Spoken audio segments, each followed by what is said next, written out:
Hi, I'm Bill Evenson, and I'm just getting ready for the latest edition of Reality Bomb, which is being recorded live over Zoom again this month while everyone is sheltering in place during the COVID-19 pandemic. I was asked to let people know that there's going to probably be some occasional bad words in this, so if this isn't something you think is suitable for you or your audience, maybe just skip this episode. Well, I think that's all the things we need to cover. I guess it's time to get on the call. What the hell? Oh no! Oh no!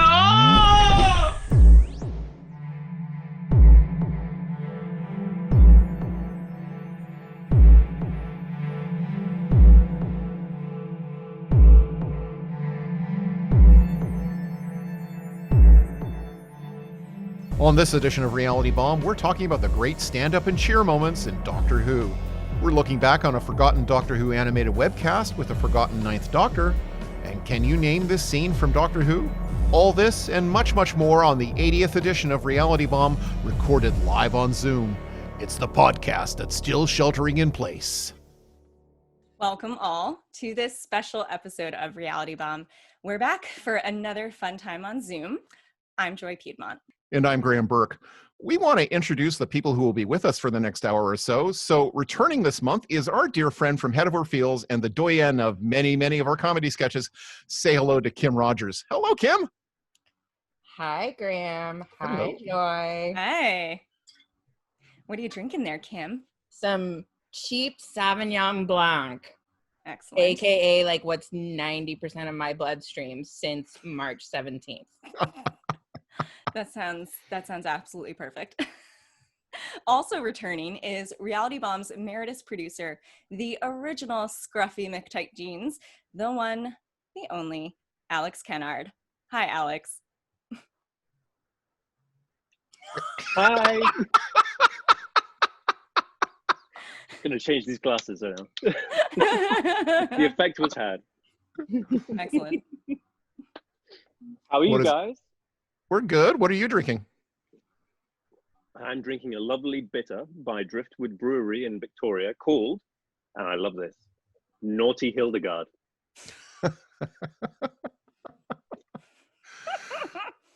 Well, we're pleased to have a special guest this month. We relax our known podcasters' rules for live shows. So from the Verity Podcast and Hammer House of Horror Podcast, please welcome author, podcaster, and the voice of Detective McDonough on Spoiler Cops, Lisbeth Miles. Hey, Lisbeth. Hello. I clicked the right buttons. Hooray. And what is your libation this fine evening? I am drinking a glass or several of a fine, moderately priced Australian Shiraz.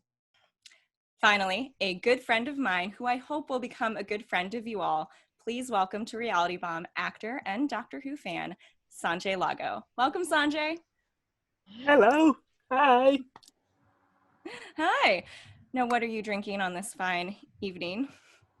Orange squash, because it'll be bedtime for me soon, so no alcohol for me. Aww. I don't drink anyway, but it's in my Doctor Who cup. What are you drinking, Joy?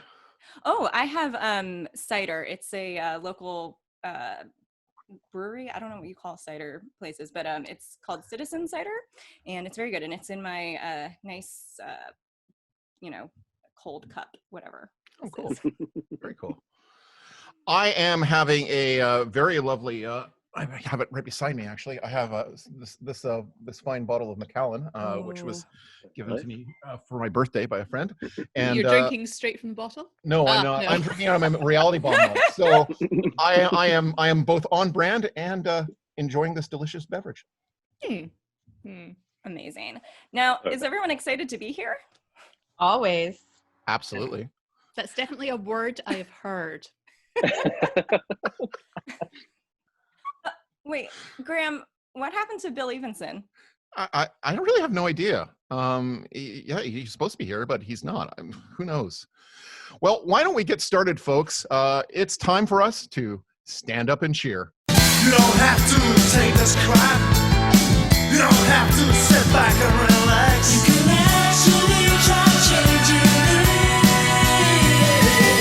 I know we've always been taught to rely upon rules and authority. We wanted to talk about the moments in Doctor Who that make you stand up and cheer.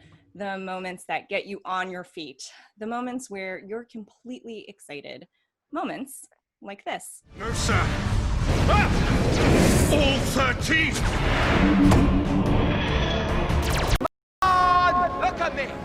No plan, no backup, no weapons worth a damn. Oh, and something else I don't have. Anything to lose. So, if you're sitting up there in your silly little spaceship with all your silly little guns, and you've got any plans on taking the Pandorica tonight, just remember who's standing in your way.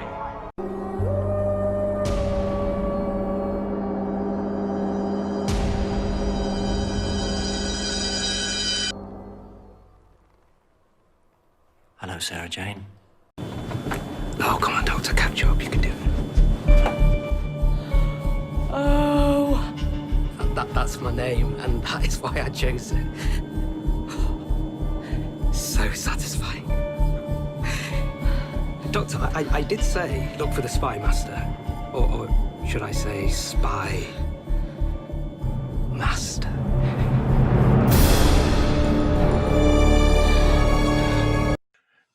We all have stand-up and cheer moments where we're just excited by a plot development or a heroic action or a important character moment or the payoff to something bigger from Doctor Who's history.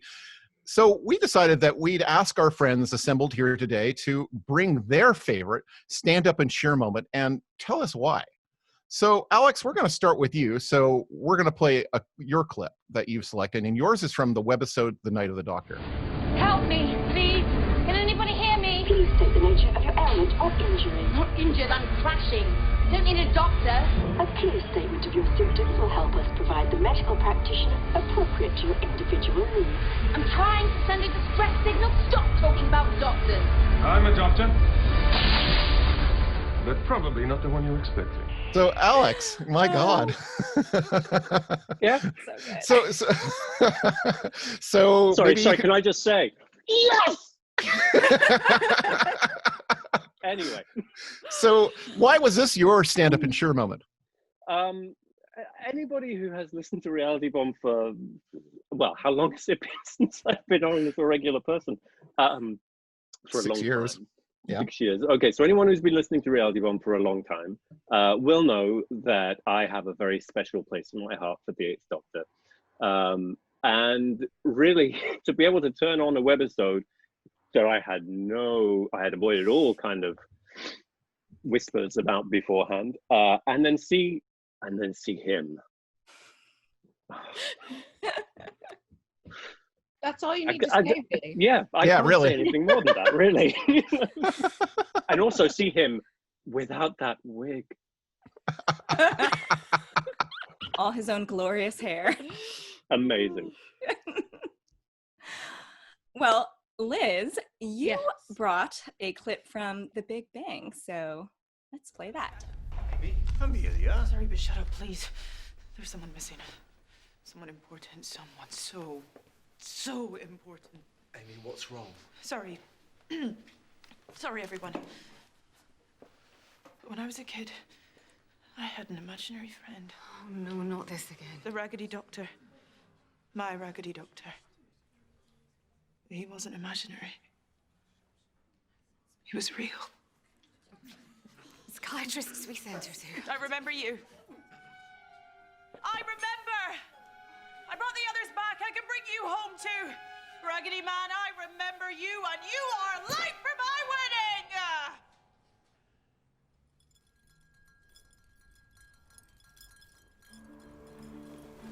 I found you.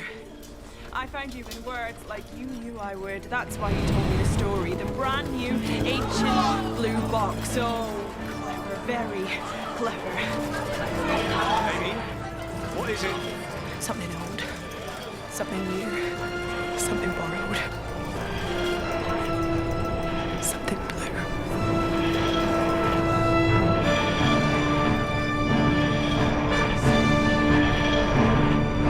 It's the Doctor. How did we forget the Doctor? I was plastic. He was the strip artist. Okay, Doctor. Did I surprise you this time? Yeah. Completely astonished. Well, I teared up, so I think I might know why you chose this clip. But Liz, do you want to talk about why you chose this clip? Oh god, I feel slightly guilty because I hope someone's chosen a classic series one now. But this is just the first one that came to mind. There's this, and there were a couple of others new series that were the ones where I was literally on my feet cheering, and I think this is one most precious to me, probably because Matt Smith and Amy Pond and were the most. It was when You was like became my Doctor Who. Like, I enjoyed it up to then, and there was this amazing season that I was just as much in love with as my favorite parts of the classic series, and for it to culminate in this amazing story, and the last sort of 50 minutes of that all just have character beats that just stab me again and again, but in a really good way because they feel so good afterwards. And it's the moment just before what we saw there is might be my most tear stained Doctor Who thing ever. It all slows down. The music is so perfect. The slow-mo as Amy's tear hits River Song's diary as she realizes something is horribly wrong. And then it's the bit we get there with you've gone from the oh dear god, it's awful, it's terrible, to that slow rise, and then it gets punctured by the Doctor being like all ready for the wedding, and he's out, and then he does his draft dancing, and it's just sheer joy again. And then you get the bit with the Doctor and River where it's just it's so beautifully tense and magical. And just cap it all off, we get that rejection of the classic Who thing that I hate of you marry a companion off, where here Amy's like, no, we're both coming with you, and they wave to the world. And it's one of those times where I'm like, if Doctor Who really did end here, I could live with it.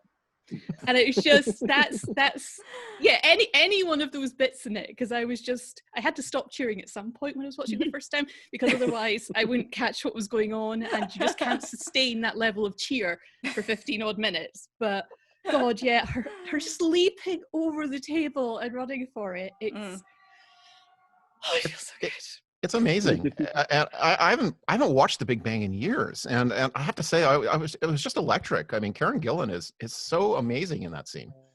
Yes, she's amazing in practically every scene, but that one was just it's I watched it to check. I was like, I'm pretty sure that one is I'm pretty emotionally invested in.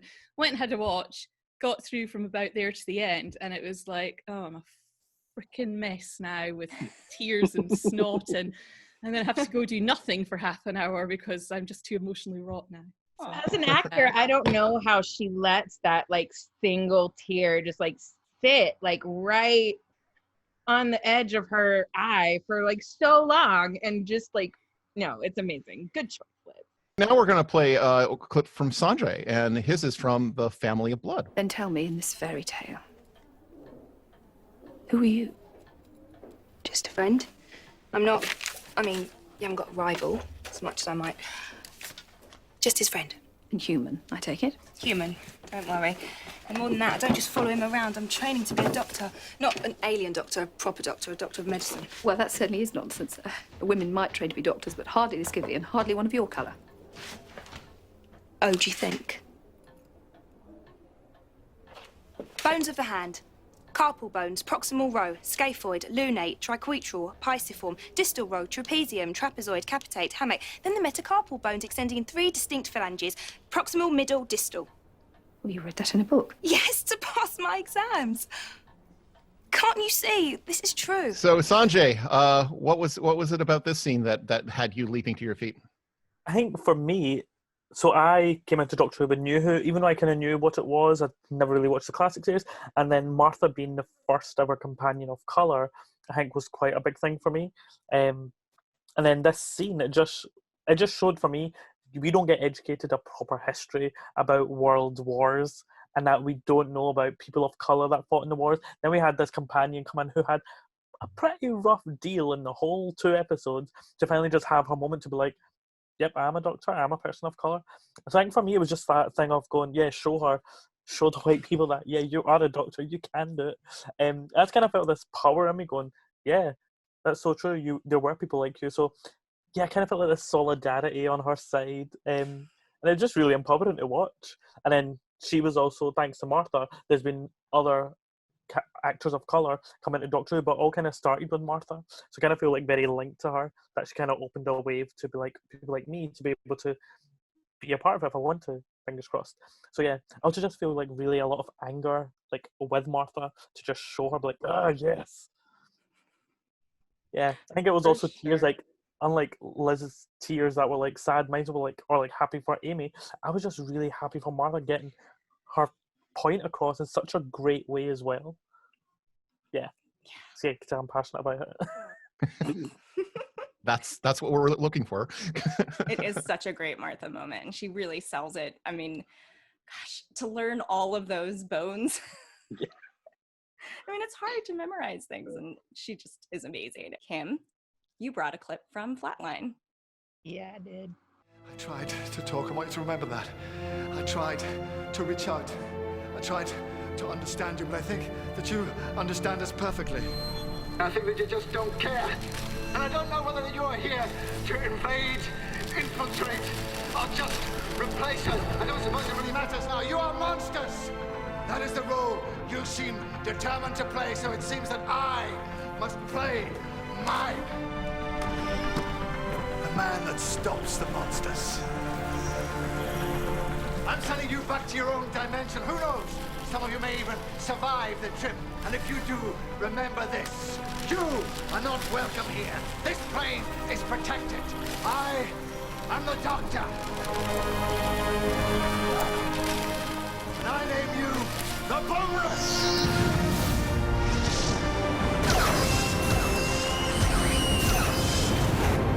I'm crying now too. God damn it. There is so much to say about that clip. Kim, where do you want to start? Where do you start? Like, it's just like series 8, I would die for series 8, first of all.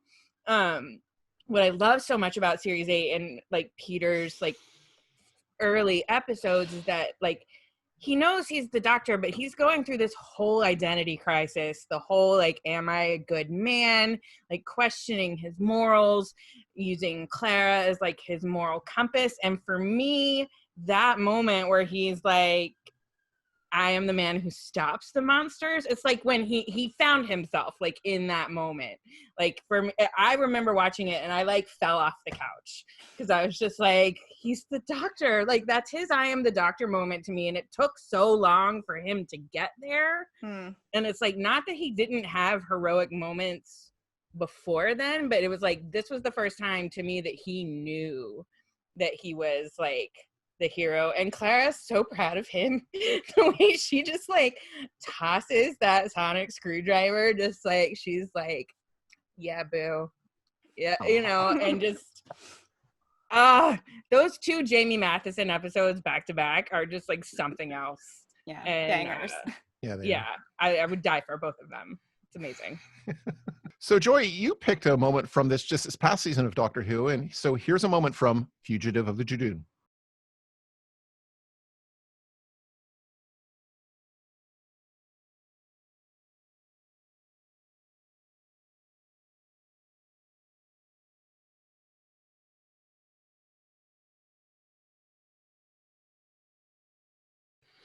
Wow. So I didn't have the screen view on. Were you jumping up on your feet when this was playing right now, Joy? No, because I'm hooked into my mic by wire, so I'm trying to be, aware of that. When this episode originally aired, I at that moment, when she breaks the glass, I went, oh, something, something big is going to happen. When that dirt is wiped away and you see the police box, I think that was the moment I started to stand up. I stood on my couch, stood fully on my couch, kind of like had my hands like this. And when she says, hello, I'm the Doctor, I think I just put my hands in the air like a touchdown and screamed. And then I think I did a little lap around my apartment as the episode's still going.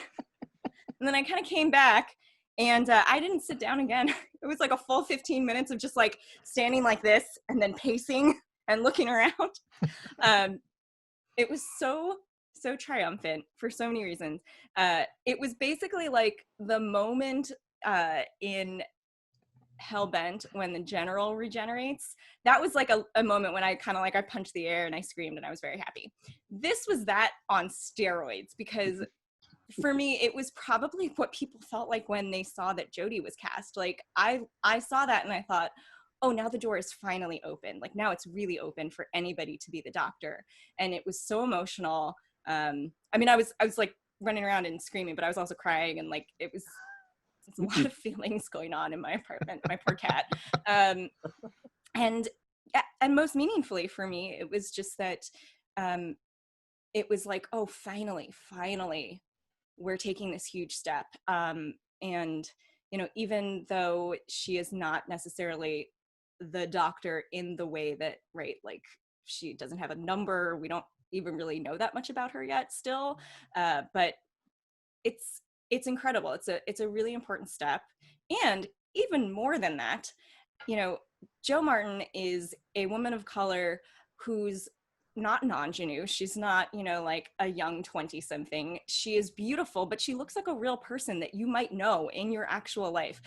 And that to me is also super significant, that an actor like her could be cast in that role and be heroic, and that people can watch the show and see that.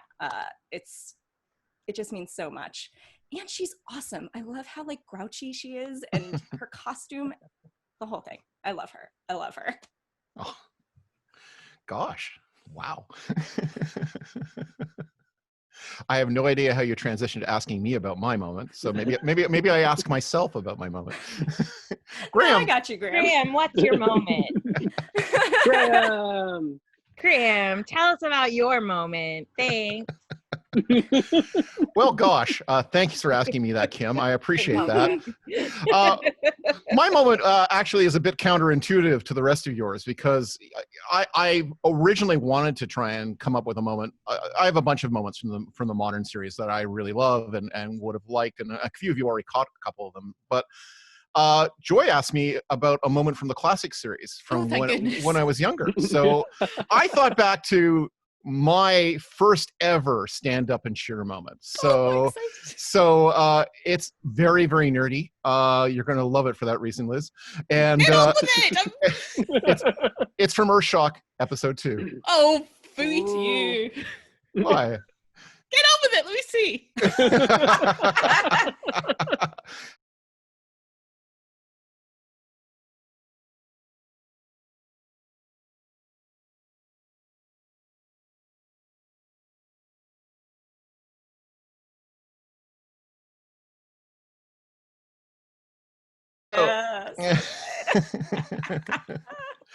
So I think part of the problem is that now we're so used to, oh, let's just pull out some clips from the 1960s. Anytime, you know, we want to emphasize something, you know, they show Doctor Who had a pass.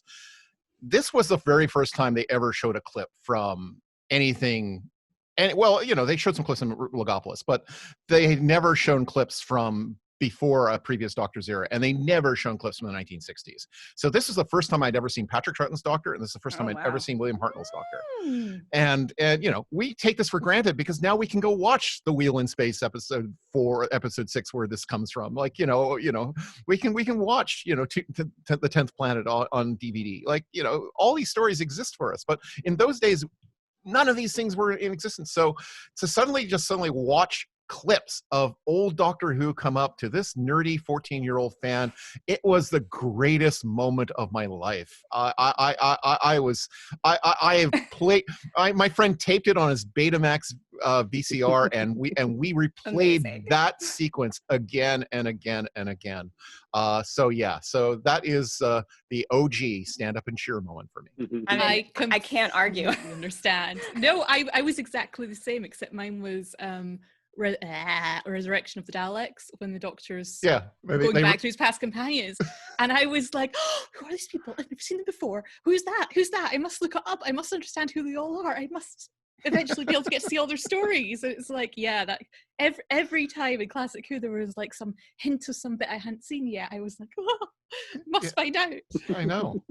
I was like, yeah, I remember seeing the opening to the 5 Doctors, and it was like, oh my God, it's the TARDIS from 1964. It was like, ah. that was the first Hartnell at Hartnell I saw at all ever, and that was I was always for years and years like, what must William Hartnell be like when he's the only first Doctor in a story? Great mystery. So I wanted to ask the group, what do you all think makes a good stand-up and cheer moment? What would you say are the sort of the constituent elements of a good stand-up and cheer moment? Alex, what do you think? I mean, I think,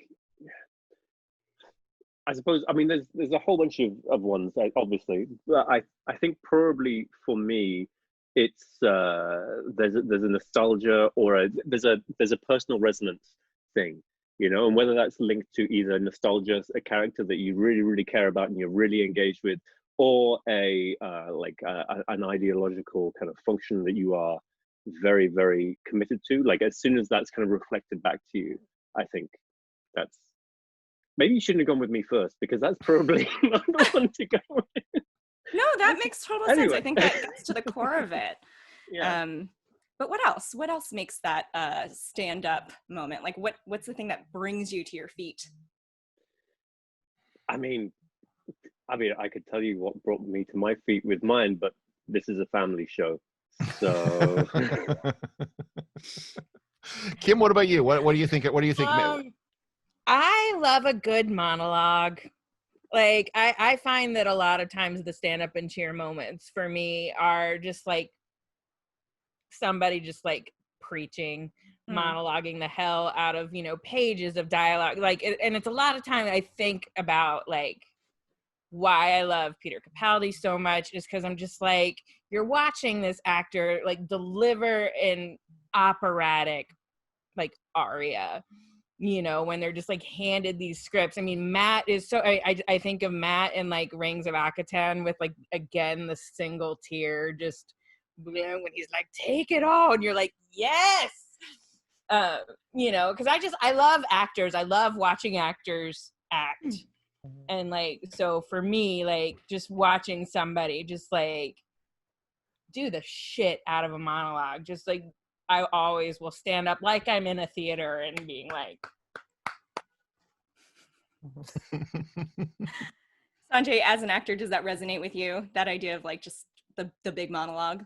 Yeah, for me, it's the monologue, but it's also like when a statement is made, like when it's like a punchy statement. So like watching all those scenes, so you've got like the Big Bang, it's like Amy saying, "Doctor, where are you? You should be here." And then you've got like Paul McGann. Well, most of the scenes, moments are people saying, "I am the Doctor." So Peter Capaldi, Paul McGann going, "I am the Doctor," even with Joe Martin going, "I am the Doctor." So for me, it's like statements that, for me, I'm like, yes. I can also just think of Martha's scene. It's a statement of her showing, I'm not sick, I'm not stupid, this is who I am. So I think for me, what gets me standing up is like when a punchy statement is made, and usually it is within a monologue. And I agree with Kim, I just love the acting that comes out of monologues and statements.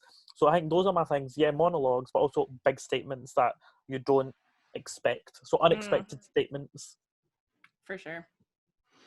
Elizabeth, what do you what is it that what are the constituent elements of a stand-up and cheer moment for you? I must differ from my honourable fellow panelists here. I can't stand the monologues. I bloody hate them. It's a rare time that even my beloved Capaldi can deliver one, and I'm not sighing a little bit by the end. I'm very sorry. I understand many people love them, and I respect that. I do. I love you so much, Elizabeth. On the inside. No, but the positive bit, what it tends to be for me is the height of some kind of character beat. Offhand, it's more difficult having one to the classic series because they're not so. It's just not so concerned with having those big character moments, but you know it does have them. Once the end of the chase, Barbara and Ian turning home, just the still shots there. That's triumph, or the Brigadier recognizing the second Doctor and the three Doctors. That's one of those just joyous, hilarious ones. Or Ace telling the Doctor she's going to face her fears on her own terms and ghosts, like that kind of thing for the classic series. And all the stuff in the new series hits that kind of same thing, but they're much easier to find. So there are a lot of them, but the height ones, I think it's I think it comes with some sort of conclusion to a character beat thing in the new series as well. The Amy definitely.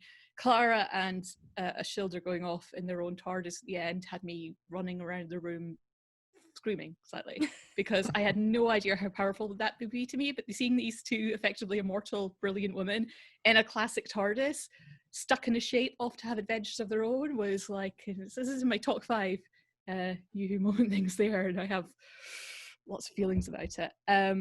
But the other type, I suppose, is when you're on the edge of a giant reveal thing, like the Jadoon moment. And for me, the big one was in Utopia.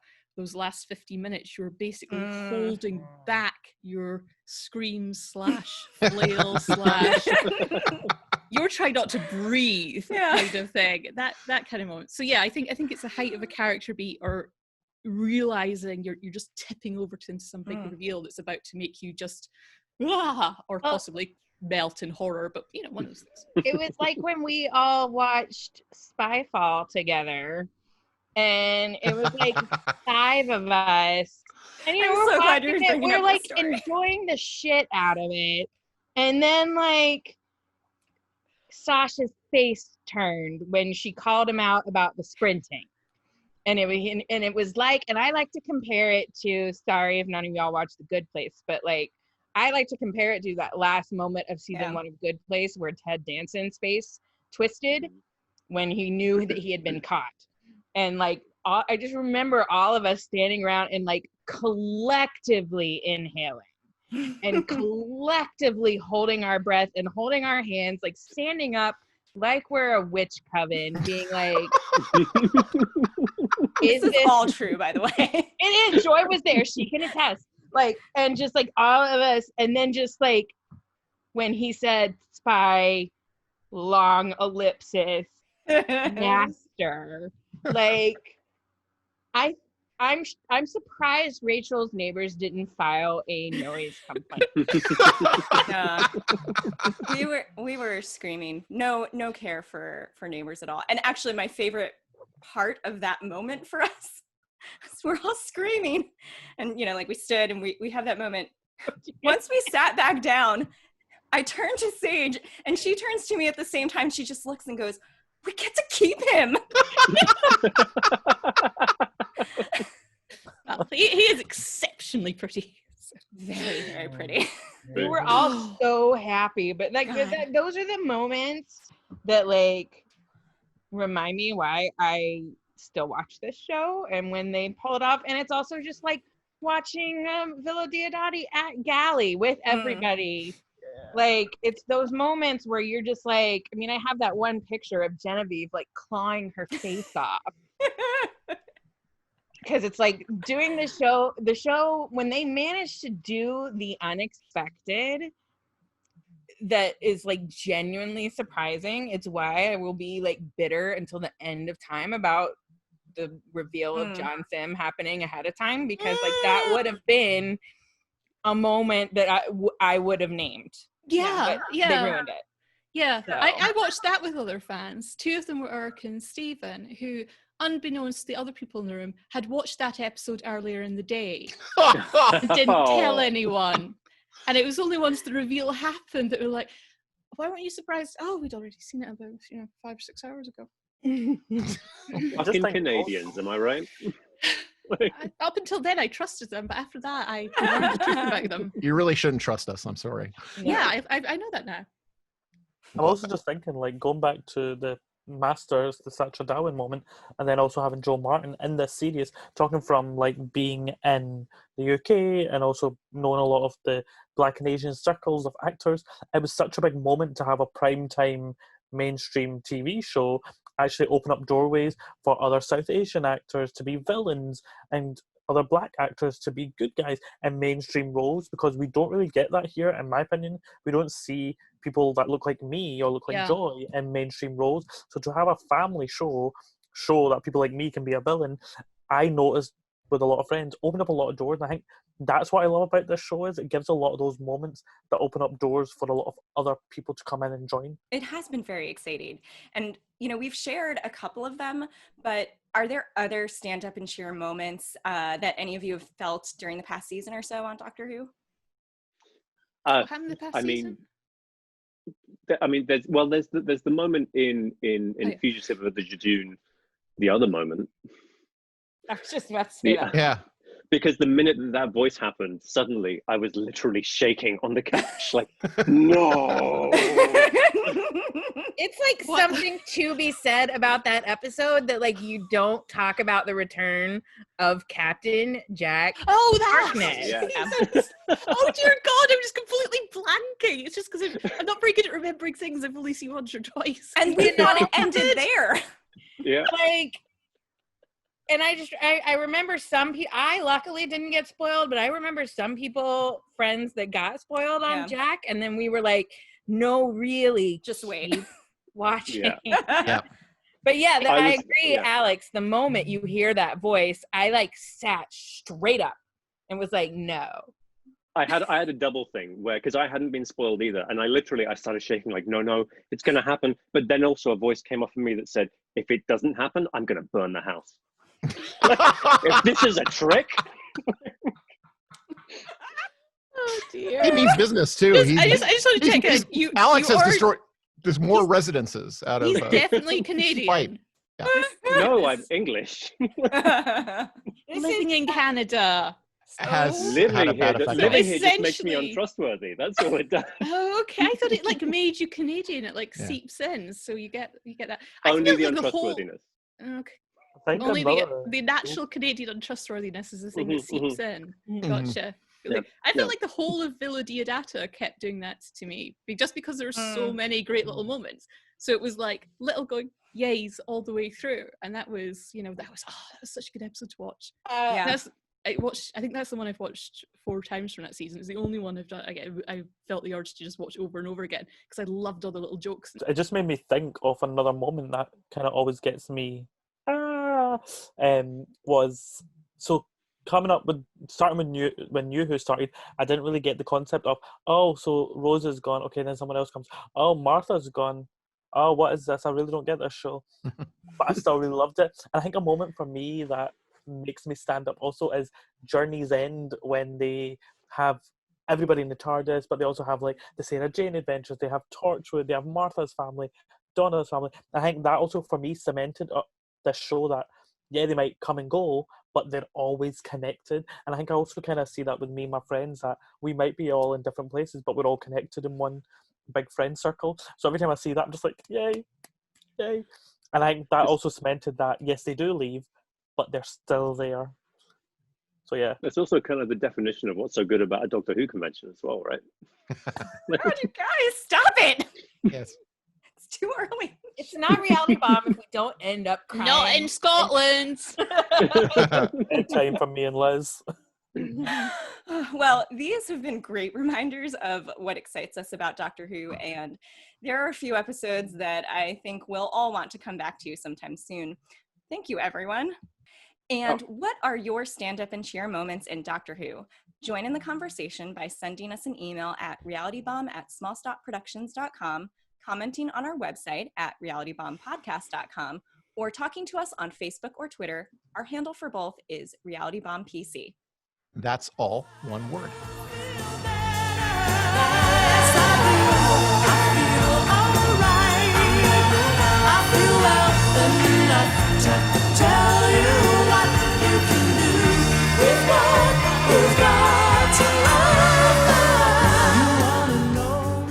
No, you just don't get it. This is not Doctor Who. But it is Doctor Who? It should never be canon. What even is canon? Doctor Who has no Oh, canon. hello there. Who are you? How did you get into our Zoom conversation? Oh, I've been lurking on any fan conversation without a block. What seems to be the trouble? Okay, well, I like the idea of the Doctor being the timeless child. And I think it's a desecration of Doctor Who continuity as we know it. Well, it sounds like I'm needed. My e-card. Pamela Brandeis, virtual destination wedding organizer. Shit, wrong e-card. This one. Oh, Pamela Brandeis, fan attorney. The one and only. Call me Pam. I'm here to help. Are you a fan? Are you losing an argument? You now have help from Pam Brandeis, fan attorney.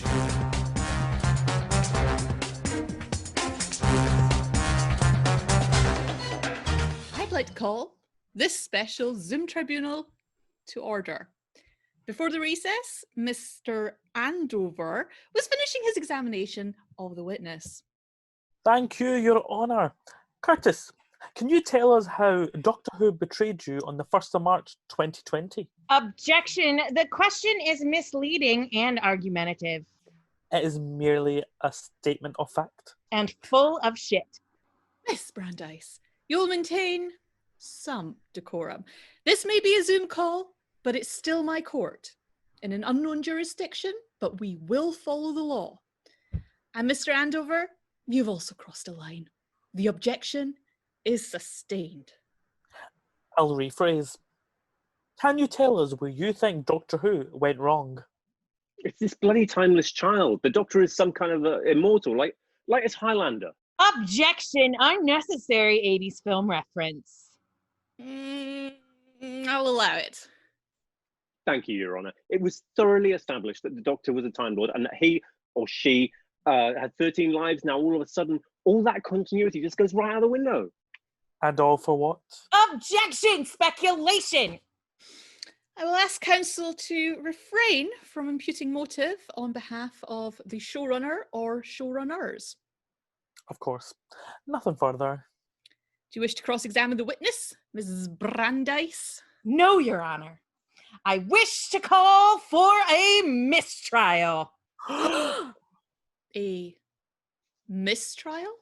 Yes. Because the witness said it was thoroughly established. But what is thoroughly established in Doctor Who? In 1964, the Doctor was saying they're human beings like you and I. The Doctor was a human scientist. Then suddenly, the Doctor could transform into someone else. And then the Doctor was an alien. And then the Doctor was a Time Lord who ran away from his own people. And then the Doctor had 2 hearts. And then the Doctor was from a planet called Gallifrey, which isn't real. And by this time, it's 1974. And on and on and on till the Doctor is in a time war and there's a war Doctor regeneration he never mentioned. At what point do you think anything is thoroughly established in Doctor Who? Nothing was ever established. There's no book written in that says the Doctor is this. There's no Bible. This hearing is trying to put the Doctor on trial. The Doctor is bigger than this. The Doctor is bigger than all of us. The Doctor is our best ideal of a good person. The Doctor is the smartest person in the room. He is the kindest lover I have ever wait. Sorry, that's my fanfic. The Doctor is amazing and wonderful, and the changing backstory of the character doesn't matter. It never mattered. The only thing that can finish the sentence, the Doctor is this, is that the Doctor is a traveler in space and time who fights monsters, except for when the Doctor isn't, of course. My point is, Your Honor, you simply say it was thoroughly established, not with the Doctor. Never with the Doctor.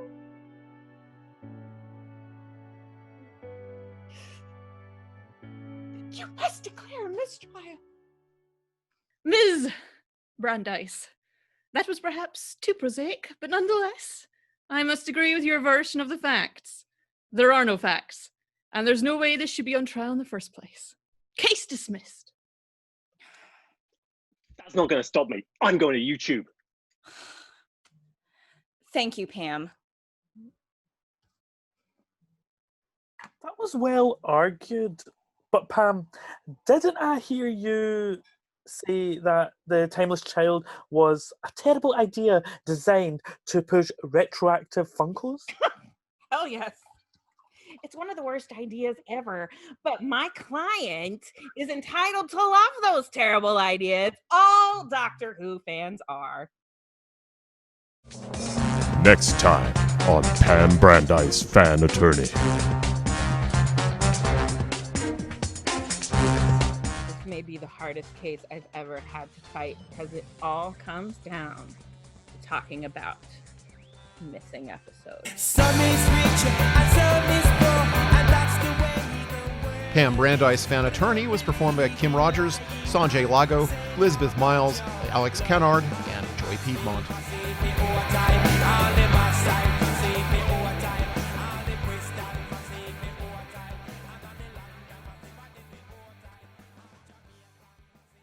Carrington Brothers. Oh dear. I mean, how do you do? I'm the Wire, and I will gobble you up, pretty boy.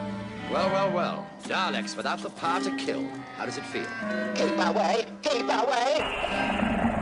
Crow rose from the deep to protect us, his people. Let us give thanks to Crow. There are lots of surprises for the family at the greatest show in the galaxy. That sound by someone slightly better than Carrie Blyton, but slightly lower than Dudley Simpson, and kind of on par with Tristram Carey, means it's time for Gallery of the Underrated, where we ask someone to present us with an example of an overlooked, ignored, or generally derided Doctor Who story from the past 50 years. Here, because they only have Dryer Sweet, and she doesn't drink sweet, is Elizabeth Miles, author, writer of Big Finish Audios, and podcaster extraordinaire. Here's a clip from her selection.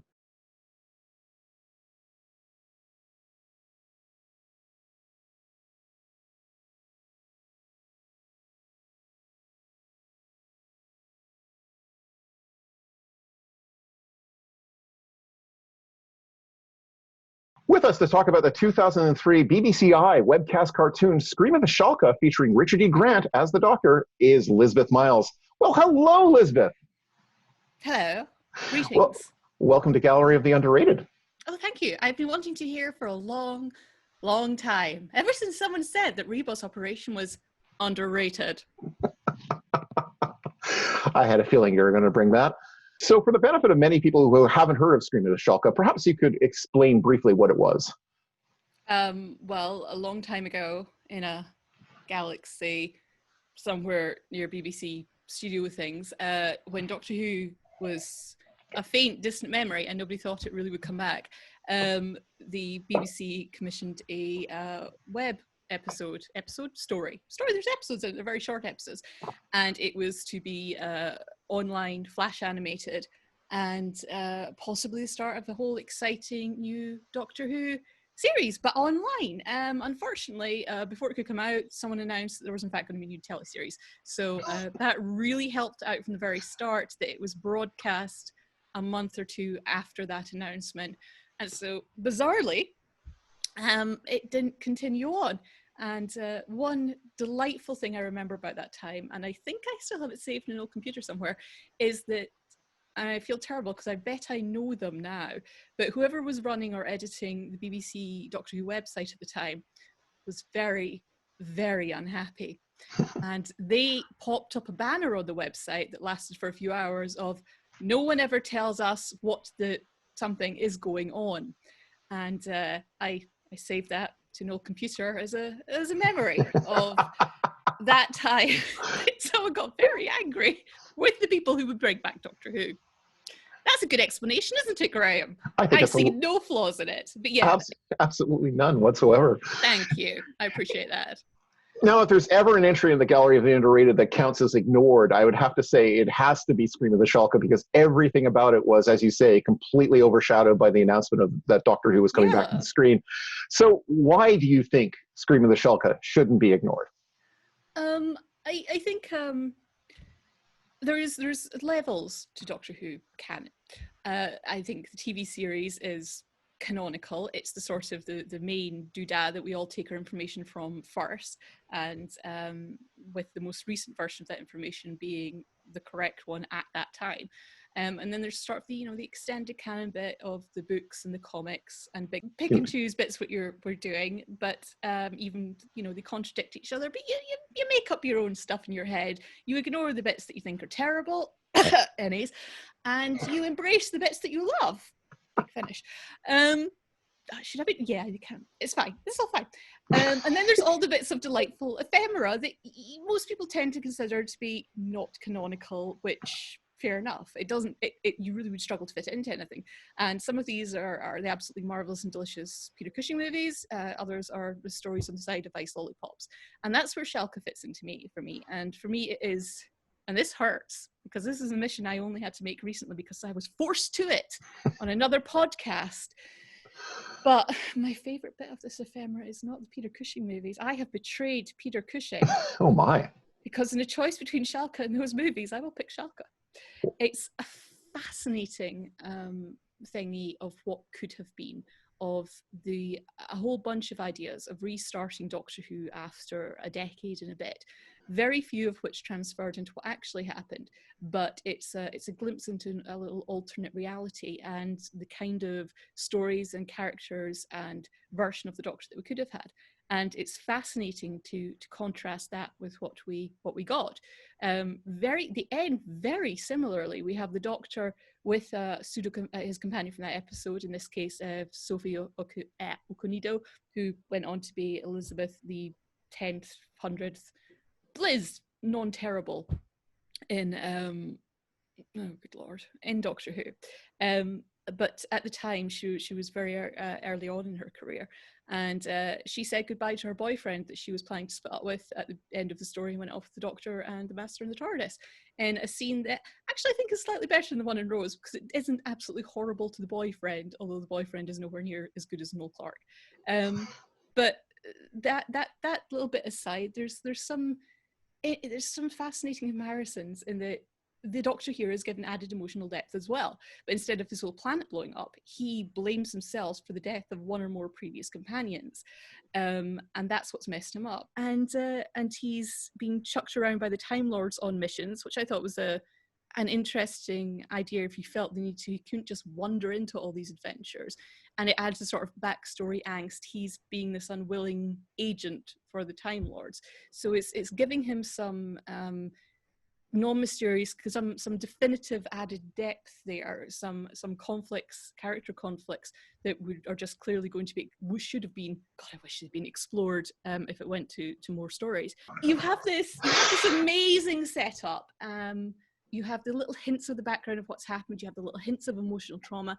You've got a very snappily paced story as well, because it's 6 episodes, each of them in 15 parts. And I just rewatched it today for the first time in quite a few years. And I was like, wow, this really ticks along nicely. You're never actually bored. And it's even got this kind of, they're almost like in 2 parts, that, oh, the Doctor has defeated this thing. Oh, but it's come back bigger and scarier. Oh, the Doctor has defeated, oh, it's come back bigger and bigger. And I really like that. It's sort of giving up the highs and lows, the ramps up, the little moments you get of character stuff. And there are a ridiculous number of beautiful and quotable lines that I absolutely adore. I claim under certain circumstances my favourite is "There's no Patchel Bill at this jukebox." But actually my favourite line is "You left the umbrella stand in the Zeppelin hangar again." Yes. So I'm going to read a bit from some reviews, but first I want to set that up with a clip.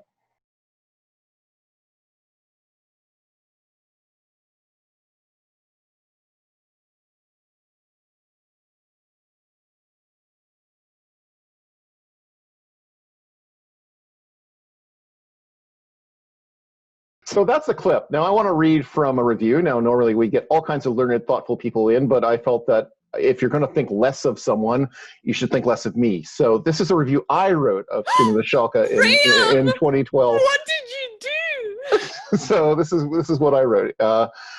The other problem is Richard E. Grant's Doctor, who is frankly a miserable old sod. When Christopher Eccleston does the disaffected Doctor who has to reconnect with the humans, he does it with grumpiness, but charm and humor. And Grant, by contrast, is piss and vinegar all the way. He softens every so often to merely being brittle. And I'm not the only one who took exception to this, because here's a comment from Just let me check my notes here. Yes, Russell T. Davies, who said of Grant's performance in Doctor Who magazine, I wasn't a fan of Richard E. Grant in it, I have to say. And yes, you can print that. I thought he was terrible. I thought he took the money and ran, to be honest. It was a lazy performance. I presume you're going to disagree with me and Russell the T on Richard E. Grant's Doctor. I have, as I may have said on occasion, including several months ago, I have reluctantly come to possibly agree that this may not be Richard E. Grant's greatest performance in his life, is what I would say about that. I still, with a sharp analysis of this, as I might add, as I was watching it today, I don't dislike it. I think a lot of it is delightful, and I think that delivering such a dry, pompous wit that the Doctor's got, which I genuinely love. I love it because it's quite arty and quite funny most of the time. It's the sort of thing that he would struggle not to be able to deliver half decently. But I do accept that it is not one of the best embodiments of the character of the Doctor. So what is it that you like about this vampiric Sherlock Holmes, I think you described him as once? I like the quotable lines that he says, because I'm a very cheap person, and if you have a lot of witty lines in something, that's generally enough to get me on side. I like that he makes references to Herbert Lom, is it? That's the werewolf guy. Lon Chaney. Lon Chaney. Oh yes, Lon Chaney and Lon Chaney. I knew it was something with a Lom. I get confused, and I've been drinking. And yeah, no, the line you introduced us there is with, and I don't do sweet stuff like that. It's delightful. I do like that.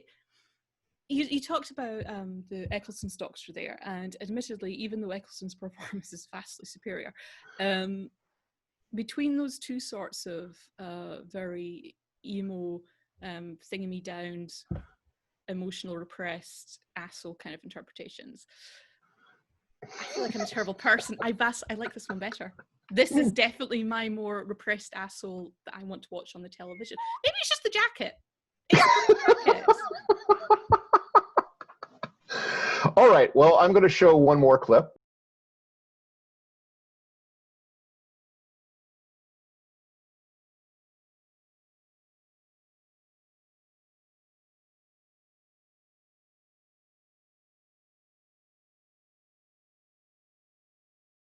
Well, the one thing I really love about Streaming the Shalka is Derek Jacobi playing the Master, but the Master is now a robot butler to the Doctor. So it's an insane idea. It's something that I'm just like, I remember, where does that come from? That you decide, okay, I want the Master to be the Doctor's TARDIS. I want them to be traveling together. I want it to sound like they've been married for about 50 or 60 years. But that's just not enough. Oh, I know. I will make the Master an android.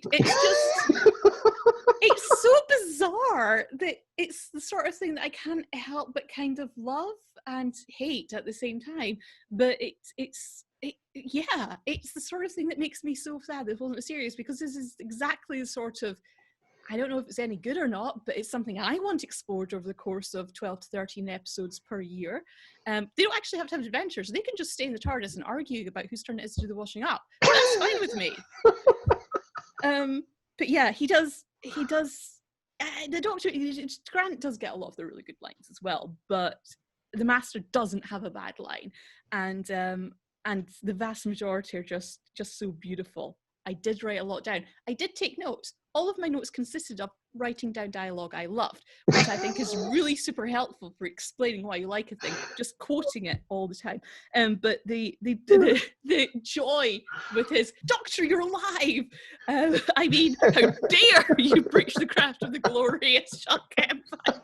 And he's like, the sheer delight and happiness and relief in his voice when he realizes the Doctor's alive. It's just one of those beautiful Dr. Master moments. And then to go into that, the humor of it for the Master here is perfect without making him stupid. Or it is camp, but it's not silly camp to me. It does feel like there's some serious emotion going on here that feels real. And all those things there just make it work for me so well. I love it. Why are it's just the whole thing scenes of the Doctor and Master? Oh, that damn plot. Webcasts up until this point for Doctor Who were sort of like Jack and Ori. They were sort of like illustrated audio stories. Now, this is the first fully flash animated story, and it was by a British animation firm who was known for things like Danger Mouse. It was Cosgrove Hall. Now, how does Shalka work for you as an animated production? I really like it. That was the one thing I was surprised by watching it again. I remember very much enjoying the animation at the time, but obviously that's 20-ish years ago now. And we've had all those missing episodes animated since, which are fine to me. None of them I've really completely fallen in love with the animation. It's more, it really helps to tell me what's going on at the time, and it's sort of fun that some of them are in color. But this, I really enjoyed it, and I think they do a great job in the alien design, the TARDIS design, and using what they have to be very evocative. I really like the style of it. What's your favorite scene? I think it might be the one towards the end where the Master is admitting to Alison that he wants her to stay because it will help the Doctor. And that was just, there's such a lot going on there. There's such a lot of layers there with what the Master is admitting about his own relationship with the Doctor, that I find it desperately compelling. Plus, they're two fantastic actors delivering it. Finally, what one thing from Scream of the Shalka would you want to put back into the modern series? Oh, Derek Jacobi as the Master. No, you may say, what are you talking about? He already has that. Correct. Second Derek Jacobi Master. Two of them. Derek Jacobi Master off. Android Derek Jacobi, and really confused because didn't he just get shot and regenerate immediately coming after the Master, Derek Jacobi? But obviously we've got a whole big finished series of Jacobi Master things. So, they should team up in those. Android Master Jacobi, Jacobi Master Jacobi, Jacobi, it'd be great. What? How is that not great? That's perfect in every way. I wouldn't mind seeing that TARDIS design either, actually. Or the Shalka themselves. I think they do something interesting with both the lava stuff, which much easier to make cool when you're just drawing it. Even though they have tried various things in the new series, which I don't think have been terrible or anything. And I really like the use of sound in it as a weapon, as a means of communication, as the way that they talk about it as being like whale song, which is I thought that was a rather lovely simile. And the Doctor defeating an enemy with show tunes isn't necessarily my idea of a great climax, but I certainly know other people who would appreciate it. Well, Elizabeth Miles, thank you very much. I'm so sorry for everything.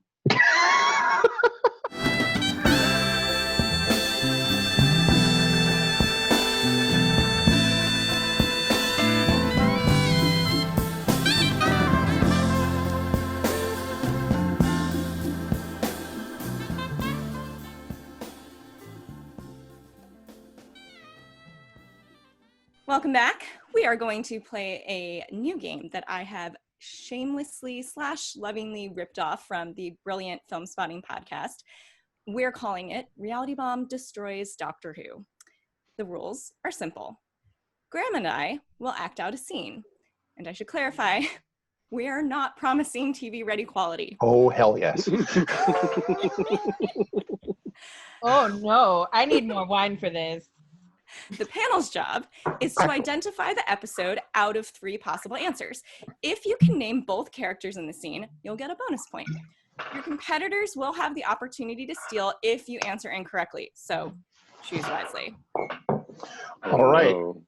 So the first scene is for Alex. I'll call action on the scene. Is this going to reveal that I've never watched Doctor Who in my life? It might. It might well. You never know. I'm just bringing up notes so I can keep score. So Alex, how confident are you? Just so before we go into this. Well, I'm about a beer and a half into beers that are 7% each, and generally at this point, my response to most questions is like, okay. So classy. All right. We're gonna in that case we're just gonna plow on further. Here we go. We're just going to go for it. Here we go. I'll call action on the scene, and action. Oh, my dear. Cocoa beans? We used to barter for these for our daily needs. What an excellent idea. A currency you can drink. Delicious. You know our custom. Yes, my dear. Of course. The drinking of cocoa has its own special meaning. Yes, I agree. A rare delight. We should take a cup together. Are you certain? Yes, quite. Now, give me some beans and I'll prepare them. You insist upon this. I do. I insist absolutely, as a token of my esteem. Nice deal. Now, no, it's still Alex's question. Let me fail first. We have thoroughly butchered a great moment in Doctor Who history. So, Alex, was that scene from A, the Aztecs? Wait, there's multiple the choice two with doctors, this. C, the Romans. We wanted to give you all a fair shot. What the hickory is this? It's a party game. For easy people. It was the Aztecs. Now, can you name the characters who were speaking in the scene? I mean, I'm thinking one of them was probably Barbara, but I'm not sure, to be honest. I think Liz is ready for the steal on that one. Okay, Liz, you want to steal for a bonus It's the first point? Doctor in Jamaica. Get married, get engaged, even. This the like I had some cocoa and got engaged moment. Yeah, he has no idea. You know that I only know that because that was It's the Michelle greatest thing Tidmore's ever. ribbon one year at Galley. Was like right when she It's a great moment. You don't have to bother watching the rest of the he Aztecs. fell in love You- with you take William a look. Hartnell, and that was I made some cocoa and got engaged. That was her ribbon one year. That's the only reason I know that. So shout out to Michelle Tidmore for that. It's a good piece of knowledge. You look Yeah. at Barbara's costume, you watch that scene, you can call the Aztecs done. Well, Lisbeth. our Yeah. next Oh scene, god, I'm gonna embarrass myself now. It's for you. And now I'm going to call action. And action. You have got to be kidding me. The false prophet will surrender both her blood and her breath. I'll surrender you in a minute. Don't you dare. You will be silent. Listen, sister, you might have the eyes on the back of your hands, but you'll have eyes on the back of your head by the time I'm finished with you. Let me go. This prattling voice will cease forever. All right. So that was a thing. So Elizabeth, was this a scene from A, Snake Dance, B, The Fires of Pompeii, or C, The Centauran Stratagem? Well, I'm taking a long time to think this through, obviously.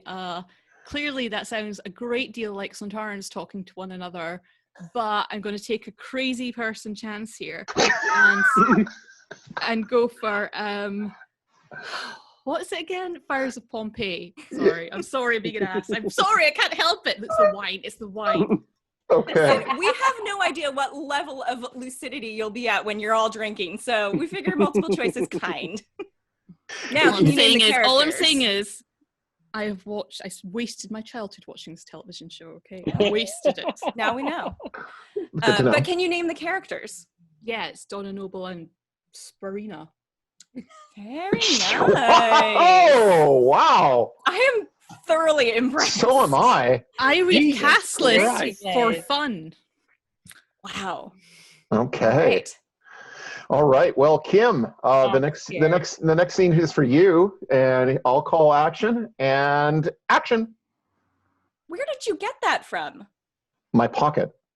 How do you keep a glass of water in your pocket? Skills. Now hush. I've got a lot of work to do. Take this. Who are you? The doctor. Yeah, but who are you? The doctor. Which one, though? There's lots of doctors. The one. I'm the main one. The original. I started it. They're all based on me. I'm everyone who wants to sound clever calls themselves. Now, everyone who wants to sound clever calls themselves the doctor. Bandwagon. Well, we tried our best. You know, Graham, we tried. Kim, was this scene Me from more than you. A, The Doctor, the Widow, and the Wardrobe, B, The Happiness Patrol, or C, The Return of Dr. Mysterio? I have no fucking idea. Take a guess. It's multiple choice. Take a guess. I would hope that you would give me a Capaldi scene, so I'm going to say Mysterio. That is correct. Now, can you name the characters? You have to name both characters to get the point. Absolutely not. I've seen that episode, I think, twice.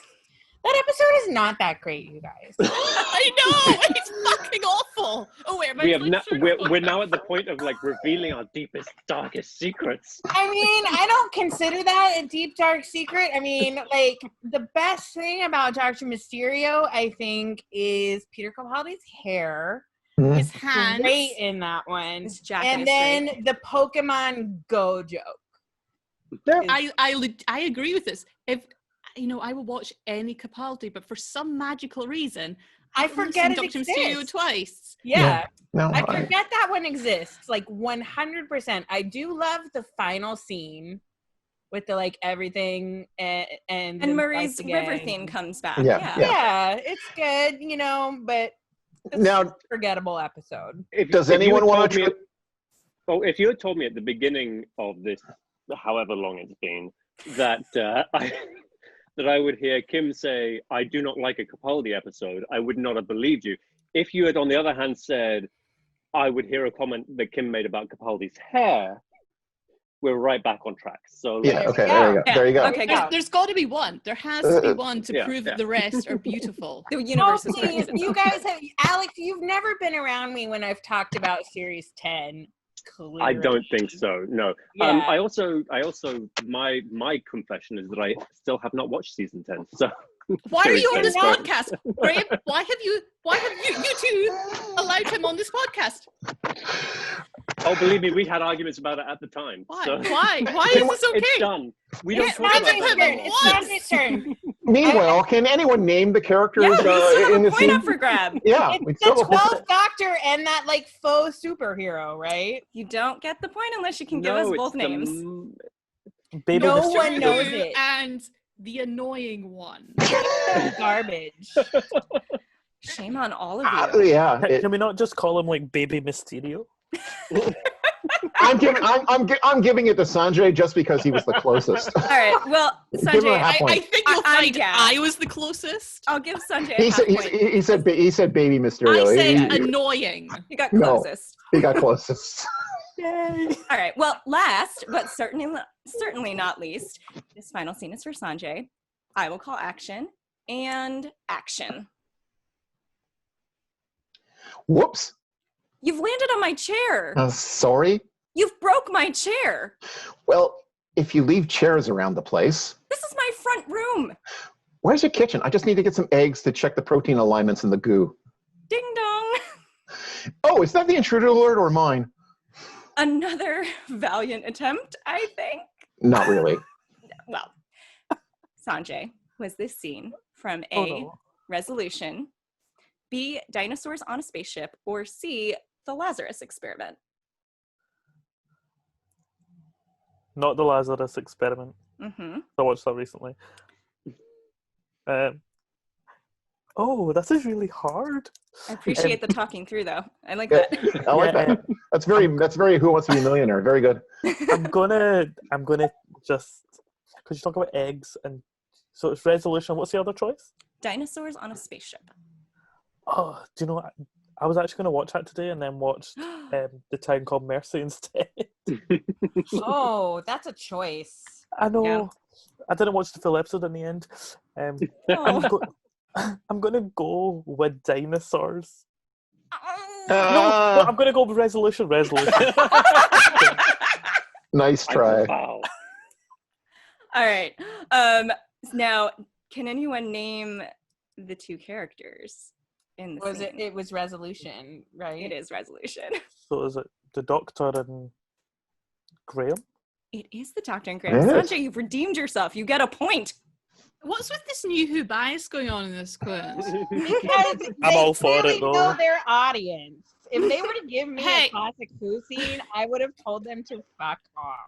I got a new Who scene, and I was polite about it. They gave me a classic Who scene that I haven't seen in years. What is our final score, Joy? Is there a bonus scene? Come on. We're all flummoxed. Well, so Liz has 3 points. Alex has 1 point, Kim has 1 point, and Sanjay has 1.5. How did Liz get 3? Because Liz has watched Doctor Who. Toss you a softball. Mic drop. Liz has possibly watched Doctor Who more than the rest of you, to the point where she can hear the dialogue through our not very great acting. I made some questionable life choices. I am paying for them now. But see, you get to win fun podcast games. These are the only highlights my life now has. So Graham, up to you, actually. We don't need to do the tiebreaker scene, but do you want to do the tiebreaker? Can you please? Oh, do it, please. Yeah, give us the tiebreaker And scene. let us yell at you while you do it, trying to guess what it is. Okay, great. Can I be the first person to put the react, like you get the wee react button? The first person to press like a thumbs up. Oh my god, okay. Now, I'm going to start this one off. I will call action and action. Would you like a jelly baby? Why? Why what? Hello, I'm the doctor. No, I'll let it go. We've moved on. Hold on. You can stabilize. I've reversed the jelly baby of the neutron flow. Would you like a doctor? Doctor, I'm the... No, I can't. listen, hold on. Listen, hold on. You hold on. No! Ah! Any guesses? This Seems isn't like multiple Alex choice, knows 'cause it's it. gotta Okay, be... I think it's one of two. Okay. It's either time crash, Mm-hmm. or it is the clone one, the name of which is completely escaping me right now, when the 11th Doctor meets the 11th Doctor and the 4th Doctor Rebel comes Flesh. through. Again, on Rebel principle, Flesh. this is... Or- What is this? What is this new Who bias, you terrible, terrible people? I drink more, but somehow I've drunk stress drinking. Was it Nightmare It's in like Silver was where there were the two 11th Doctors? The almost people in Rebel Flesh. You're all So correct. almost, Now, yeah. Sanjay has gotten it. Now, you weren't right before when you said the Rebel Flesh, because this scene is actually from the Almost People. Yeah. Thank you all. You may find yourself in a beautiful house with a beautiful wife, and you may ask yourself, well, how did I get here? Letting the days go by, let the water hold me down. Letting the days go by, water flowing underground into the blue. It all seemed like a dream. It was June 18th, 2005, and I had spent an agonizing 3 hours waiting for my sources to post the season finale to Doctor Who, The Parting of the Ways. I nearly just said the latest season of Doctor Who, but in 2005, there were no seasons of Doctor Who. This was it. I had spent the past 13 weeks watching my favorite television shows return after 15 long years away. Doctor Who was back, for real, with a Dalek that was scary, with a heavyweight actor playing the role of the Doctor, with heartfelt emotion and drama and thrills and comedy. It was a show I loved, only it looked expensive and amazing. I just couldn't believe it. It all seemed like a dream. But you know what was amazing to me about Doctor Who's return in 2005? That it wasn't just me who was happy to see it back. 5 days before The Parting of the Ways first aired, I was emailing with a friend of mine, the spouse of another fan friend. She, let's just say, tolerated Doctor Who. It was a thing her husband was into. But 5 days before The Parting of the Ways, she told me something that, frankly, rocked me to my core. She said, you know how my husband was away this past weekend? I downloaded Doctor Who and watched it myself. I wanted to find out the next clue to Bad Wolf, and I didn't want to wait till he was back on Tuesday. A couple of weeks before that, I was at an end-of-the-year barbecue for the grad school I was working at the time, and I overheard two people talking. And I heard one of them say, it's like this creepy little tank, and it's got a gun, and it's got a sucker, and it's so intense. And it took me a minute to realize that I was witnessing someone explaining to another what a Dalek was. And even with all that, it was my dad telling me that he watched it that made me realize how bizarre and incredible things had become. My dad had watched The Time Warrior with me on PBS across 4 nights in early 1986, and that was all the Doctor Who he ever watched with me. And now he was telling me about watching the one with the woman in the suit made of a human of his own volition without me there. I mean, I mentally comprehended that Rose was watched by 900,000 Canadians, and just a quick note, that is an astonishingly good ratings number for Canada, by the way. And I knew that it was on the cover of all the TV guides in Canada. I own all of them still. But I guess I thought Doctor Who was probably just going to be for me and my friends, not for everybody. Boy, I was wrong. And that was the most magical, dreamlike thing in this dream. I remember being in my basement apartment in Toronto on June 18th, 2005, using my Philips 642 DVD player that played DivX files downloaded from the internet, and watching The Parting of the Ways and getting to that point where Rose, trapped on contemporary Earth after the Doctor sent her from certain death on the game station, is standing in a schoolyard with Mickey, and they're talking about her situation. And I remember saying to myself, because I often talk to myself, there's no shame in that, I said to myself these words: I have no idea how this is going to end. And it was this beautiful, perfect little moment where I just sat marveling at everything and not even having a guess as to how this is going to be all resolved. And just as quickly, Rose sees the words "Bad Wolf" graffitied everywhere, which leads her to figuring out that Bad Wolf was some kind of a message, which led to the absolutely reasonable and perfectly seated plot device. I will fight you all about that, about using the heart of the TARDIS from Boomtown to return to the Doctor's side. And the most beautiful bit of acting happens in Parting of the Ways when Jackie tosses Mickey the keys to Rodrigo's tow truck, and Mickey winks at Jackie. These two people who both love Rose so much that they're willing to let her return to a future where she could die, and just that simple, beautiful thing of one tossing the keys to the other shows their seriousness and their intent beautifully. And Noel Clarke and Camille Kaduri just do everything with just that one simple gesture. You may have guessed, I love the ending to Parting of the Ways. Deus Ex Machina? Maybe. I think it's fucking earned in my view. Rose may become this godlike figure that gets rid of the Daleks and the Emperor and resurrects Captain Jack, but she also kills the Ninth Doctor, which means to me that this isn't a neat win for anyone. But Rose and the Doctor do finally kiss, or if you're nerding me from 2005, the Doctor exsanguinates the energy of the time vortex out of her. Whatever, they kissed. The last gift Parting of the Ways gives is the gift of pain and loss, as Christopher Eccleston's Ninth Doctor says goodbye with reassurance and kindness. And I remember spending the summer and autumn of 2005 living with the heartbreak of spending 13 weeks to get to know this amazing Doctor and having that boil away in an instant. And no number of pictures of the new guy in the pinstripe suit would take that pain away. But isn't that like a dream? It's exciting and thrilling and sad all at once. And now, here we are. Next month, it will be 15 years since the one and only Doctor Who finale. Only now, I can't leave my basement apartment here in Toronto.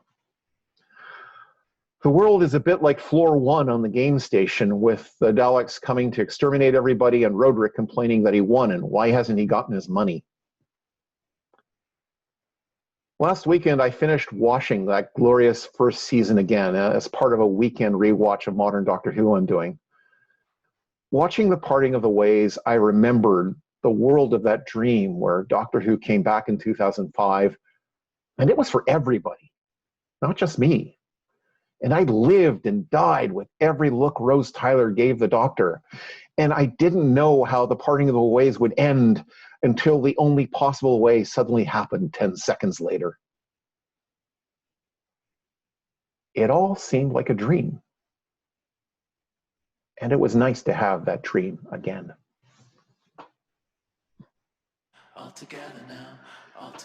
You've been listening to Reality Bomb episode 080, the Shelter-in-Place edition recorded live over Zoom. This episode has been written and produced by Joy Piedmont and myself, Graham Burke. The video edition was produced and edited by Warren Fry. Our thanks to our lovely panelists, Alex Kennard, Kim Rogers, Sanjay Ligo, and Elizabeth Miles. Reality Bomb will be back in a few weeks with episode 080. In the meantime, stay well. Really, please stay well. And remember the words of Michael Wisher's Davros, this seems an opportune moment to end this session. Oh, it's that white bullet story. You see remember how full my bottle was when we started this?